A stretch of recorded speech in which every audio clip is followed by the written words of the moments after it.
Oh, hello everyone. My name is Logan Chen. I'm very excited to give you this personal tour to our picture books that I'm curating at the Teen Copying Education Library. This book showcases 30 student authors who interviewed real-life science person, extracting interesting information story, retell that story from a storytelling perspective, and then dramatically retell that story again to embed educational points and teachable moments. Right? And this is our poster, and this is a illustration made by Victoria. Uh, I will show you the original book, which is this one. It's very cute little cat. The name of the book is Stamped Cats. Stamped Cats is exactly the title of our course in the spring semester. CATS stands for Curriculum Across the Society. Right? This is a course we try to integrate STEM education with everyday life events. If you open this page, Victoria talked about one of the class sessions we had. This is Victoria herself. This is me, Logan. So the story is Logan through television united all cats. Right? This is all of the cats united sitting in the classroom. This is a table. This table is a replica of the same table we have in this science classroom. Anyway, so what they're doing is to set off a journey to create a map using plain table survey methods without setting food on the islands. So they can only do measurement from afar, from the different angles, and they will use geography and triangulation methods to create a map, right? So I'm very proud of this book, and because myself is in it. Cool. I'm going to put this back. Here is another interesting picture book. This is a dog who loves to play basketball, and he had a muscle pain. He went to the doctor, and the doctor told him that to cure your muscle pain, you cannot just exercise on the muscle you have pain. You have to exercise all of the rest muscles, because your body is a system, right? So he successfully turned a medical story into what we now call it a system thinking and computational thinking story, right? Cool. So here is a 200 years old picture book in which they called every barber to be a surgeon, because barbers are very skillful.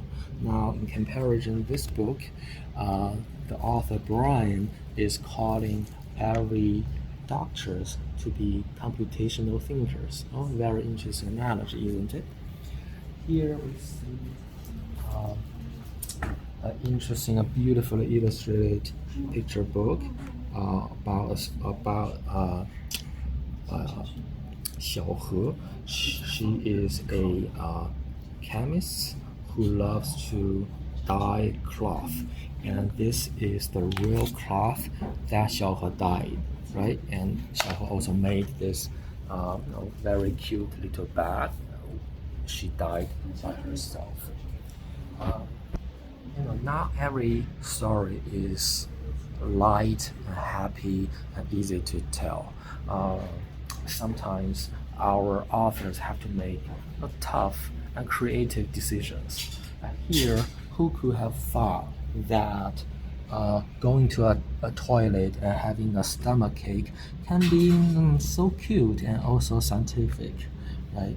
And here we also have another book made by Zoe, talk about the pain of giving birth, right? So these are painful moments, but you want to make it appealing and make it somewhat interesting to read and to digest. Okay, here is an interesting backstory of the story. Well, Zachary, the author, interviewed his college teacher, but the story he got was a tragic one. It tells the gray area, even the dark side of academia, where people are not always honest with each other. But Zachary and his teacher struggled to balance an authentic story that is somewhat dark, but also the goal to give students some hope, right? But without giving them a false and naive, exaggerated overview of a scientific career. You see this little book called The Magic EEG Cap. It tried to address a common misconception of telepathy, where children, even adults, think that we can communicate radioactively just using brainwave, which doesn't always work that way. You can see that this little kid, he's wearing a EEG cap, trying to control a plant, trying to control a television, trying to communicate with his cat, but not successfully. But later on, he talked to his dad about how brain works. His dad explained to him that although we cannot really remotely control a cat, we can remotely control a wheelchair. Right? Here is an interesting moment that I experienced teaching about storytelling, picture book design. That this is a book, is the very first draft of a book from Josie. The book is about lovely nurse Flora, in which she detailed the everyday life of Flora, who check the health conditions of different kids, giving them advice to clean to wash their hands, and giving nutrition advices. It's beautiful, but Josie reflected that she wasn't very happy with this book because it sounds like a plain daily itemization of the life of a nurse. Right? So my suggestion to her is read another book, a quite famous one called The Also a Cat. I didn't give any extra instruction. I just said, maybe you can get some ideas from reading another book. And here is they also cast some snapshots, right? A goldfish saw a cat, a bird saw a cat, a bee saw a cat, a worm saw a cat, and a bat saw a cat. And immediately it clicked for Josie. A day later, she turned in this interesting little book. She now called it "They All Saw a Nurse," right? In which a kid got a fever, so the nurse in his eyes is an ice cube. This little girl feel fatigued. The nurse in her eye is a battery charger, right? And this is a nurse with all kinds of tools to fix his broken bones. And sometimes, interestingly, the nurse is pleased to warn him not to eat so much sugar, right? So if you do this comparison, you will see a lot of interesting idea, deep thinking, and storytelling techniques built into the iterations of the picture books. Okay. This way, we will see this 200-year-old children's book again. This is about Miss Peggy, a little girl named Peggy. She made a noise, got scolded by her mother, and the little Peggy has to cry in tears and promise her mother to make no more noise and kiss her mother again and again. Right? So the little poor girl made a noise and have to apologize. But here, 200 years later nowadays, we have a student, Yuga. She built this picture book about a little girl who is annoyed by the noise in her neighborhood. What did she do? She worked with her mother to program a microbit, right, to design a noise cancellation device to fix the problem. Right? So again, we are seeing this interesting contrast 200 years apart, where children books are not used to shame a student, but rather to empower them. Okay. Let's walk this way. This corner, we see every picture book facilitated by AI generated images. Right? This one in particular talked about how AI can help eye doctors to detect potential eye disease. Right? So you see that the authors build class plans and pointing out misconceptions about AI in very thoughtful ways. This book is interesting, and it has a very interesting backstory that shared by this author. She called all of her effort is fruitless, right? It's wasted, fruitless effort. It sounds pessimistic, but if you read it, she told her story in a humorous way. So the story goes like this: she originally wanted to create her picture book 100% using AI. Right? So she tried Midjourney and other AI tools, but none of them worked as she expected.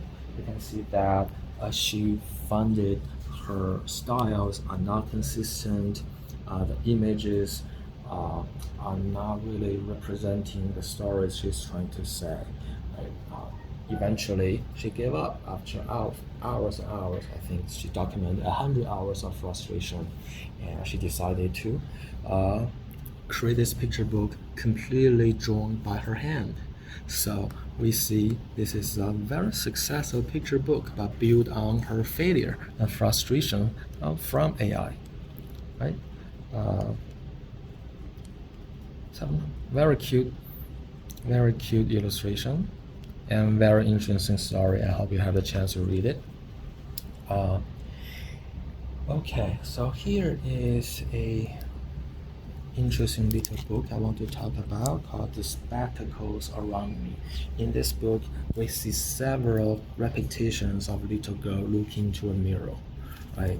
And originally, this little girl was see herself in the mirror and she wanted to be an engineer, but now